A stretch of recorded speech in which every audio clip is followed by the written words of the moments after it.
Oke, Assalamualaikum warahmatullahi wabarakatuh. Apa kabar teman-teman semua? Ya, kembali lagi di Pomet ya, podcast matematika.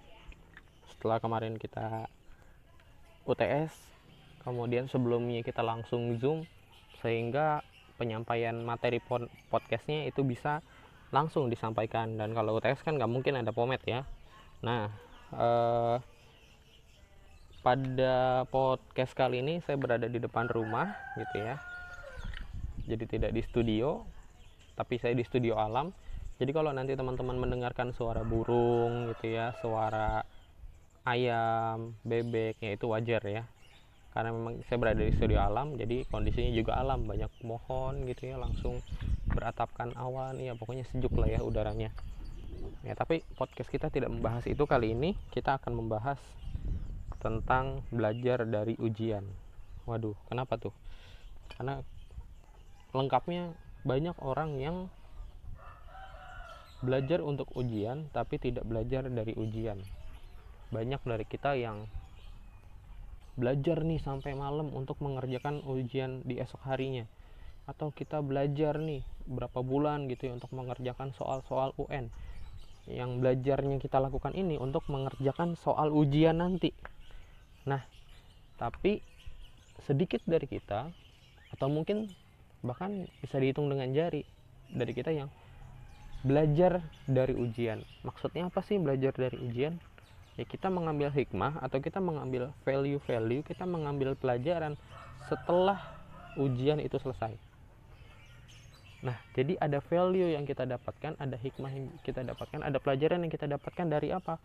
Dari pelaksanaan ujian pada saat itu, supaya ya hikmah itu kita gunakan lagi di ujian yang akan datang, ya ketika, sehingga ujian yang akan datang itu ya bisa kita kerjakan dengan baik, lebih baik daripada ujian saat ini. Kenapa? Karena kita sudah memperbaiki diri kita dari ujian yang pertama. Ya, itu teman-teman. Nah, karena seperti perintah Allah ya di surat Al-Mulk, bahwa Allah pengen melihat nih manusia mana sih yang ahsanu amala.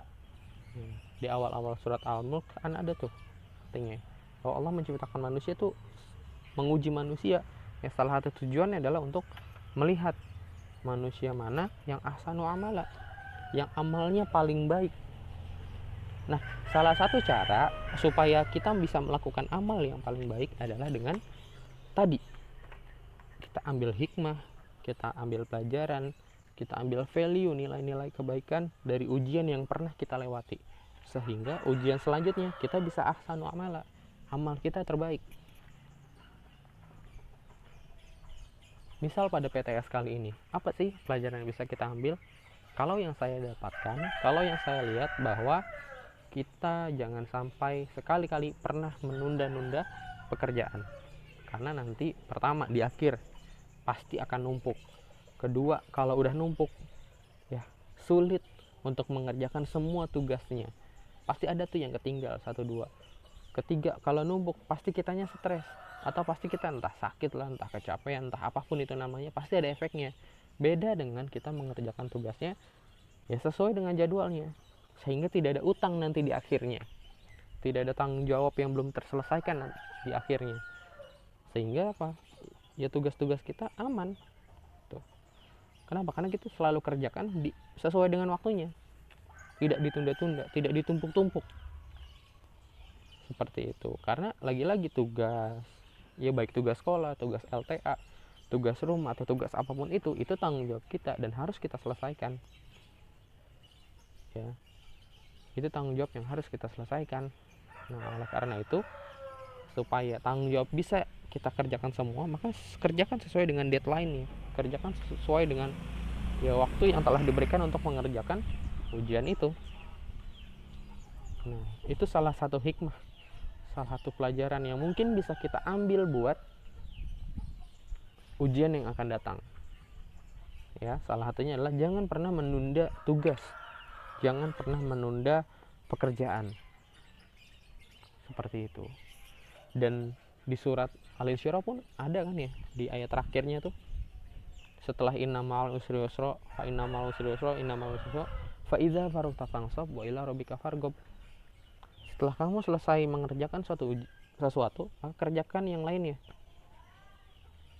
Ya, setelah kita selesai mengerjakan satu tugas, maka kerjakan yang lainnya. Artinya apa? Tidak ada waktu untuk menumpuk-numpuk pekerjaan. Selesai satu, selesaikan lainnya. Selesai satu, selesaikan lainnya. Tidak ada menumpuk-numpuk pekerjaan.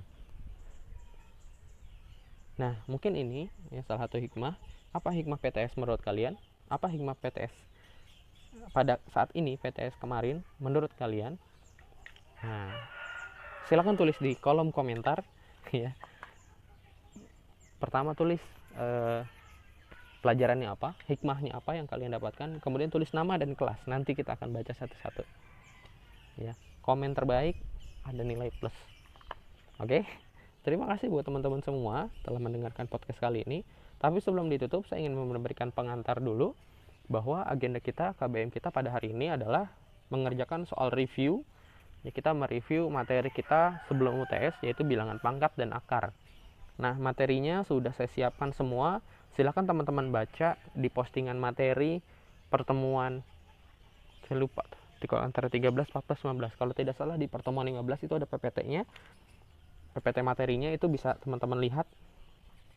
Ya, bisa teman-teman lihat lagi PPT-nya. Penjelasan-penjelasan semua ada di situ. Atau kalau misalnya teman-teman pengen lihat pembahasannya, bisa lihat di pembahasannya. Linknya sudah saya cantumkan di pembahasan pertemuan 13, pertemuan 14, dan pertemuan 15. Bisa teman-teman lihat.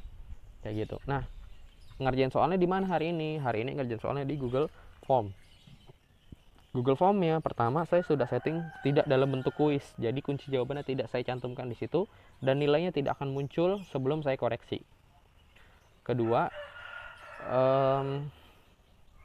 teman-teman nanti akan menuliskan email.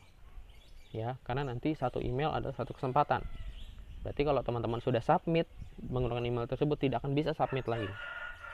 Ya, teman-teman hanya bisa submit satu kali. Jadi jangan pernah coba-coba ya iseng-iseng submit kemudian keluar masuk lagi gitu ya untuk melihat jawaban. Nah, itu nggak bisa. Satu, karena kunci jawabannya nggak saya taruh di Google Form. Kedua, karena satu email satu kesempatan. Kayak gitu teman-teman. Oke, mungkin itu podcast dan pengantar pembelajaran kita hari ini. Insya Allah nanti video pembahasannya sudah saya buatkan dan tinggal saya share nanti di akhir. Sekali lagi terima kasih.